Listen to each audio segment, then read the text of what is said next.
Okay, suppose a vector v makes an angle theta with respect to the y-axis. What could be the x and y components of vector v? Express your answer in terms of variables v and theta separated by a comma. Okay, so this question is kind of tricky because they're not going to give you numbers to play with. They just want you to express everything in terms of unknowns and variables. So they're saying, they're giving us very little information and they just want us to be able to express it using symbols. So they said we have some mystery vector and it's making some angle with respect to the y-axis. So let's just draw any old vector that we want. And so here's the y-axis, we'll only go straight up and down. So here's the mystery angle that this vector is making with the y-axis. So we'll just leave it labeled as theta because we don't have any number to attach to it.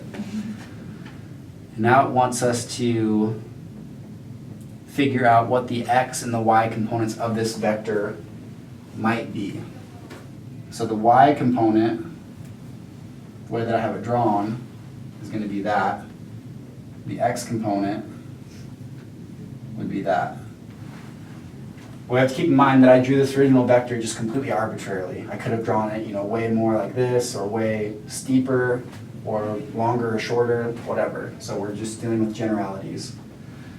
And so we want to be able to figure out what x and y might be. Okay. So let's say that we did know the number that represents the magnitude of this vector. Right now we're just calling it v, but if we did know the number, and we did know a number for this theta, what would we do with those two numbers in order to figure out y, for example, the y component? Sine. Yeah, so we'd use one of our Y. trig functions. Yeah, so we tell her.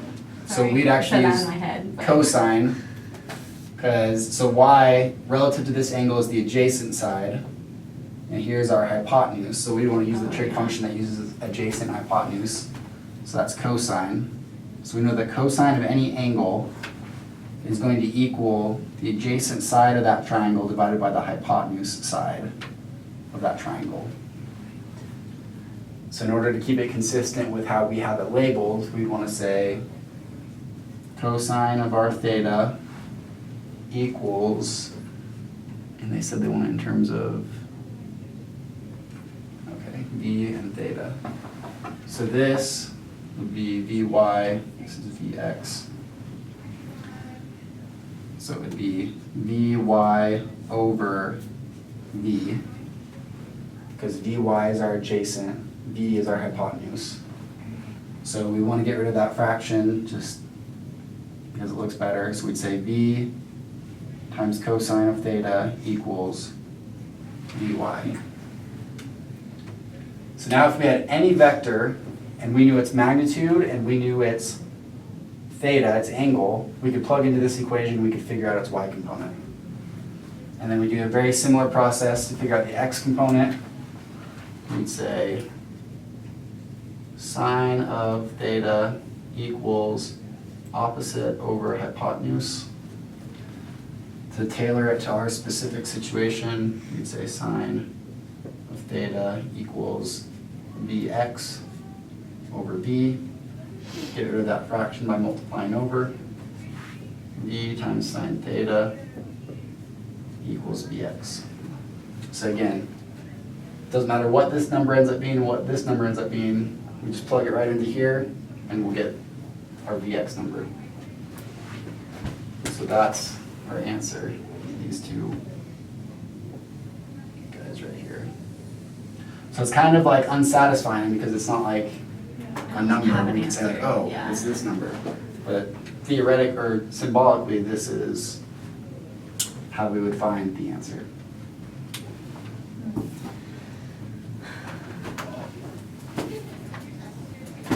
So you just type that in then, the v cosine. Yeah, that's what, because it's saying it wants it in terms of v and theta and then bx and by. Or is it? Oh, okay, yeah. So we'd say for bx, we would just type this part, and then we'd put a comma, and we'd put this part. Because it says it wants the answer separated by a comma. Okay. So just say v sine theta, comma, v cosine theta. Yeah, what is this R equals? Something This whole sine b Is that naught like a thing? squared Oh, yeah. sine. Some teachers do that, some teachers don't. I think it's called the range equation. Yeah. So it just tells you that if you have level ground and you like, let's say you have a soccer ball or something, you kick it forward and up, so it goes at an angle. So you kick it up at an angle like that. It'll follow this trajectory. And so you can plug in everything to that equation and it will tell you the range, or in other words, it will tell you how far it went.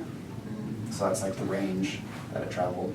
But it's kind of like a customized equation that, I mean, my teacher never even. Yeah, he was doing it and he's like, and now we're gonna derive it, and we're like, we don't even know how to do that. Right. So I don't know what he wants us to understand from that because we didn't understand any of it. Just know the three kinematic equations and then you Okay. can do anything you So we need to can do from still there. get to where he got using the kinematic equation. Because yeah, that's just like a customized equation that only works for like a very narrow set of situations. Like it only works when it's level Okay. ground. If you like kicked it off a cliff or something, it would instantly stop working. But if you use just the kinematic equations, Then you can still. then you can solve anything, because they're like Okay. very Okay, so generic. just stick with those. Yeah, because he's like, now we're gonna derive, and we're like, Yeah. this is not supposed to be calculus based. But We're still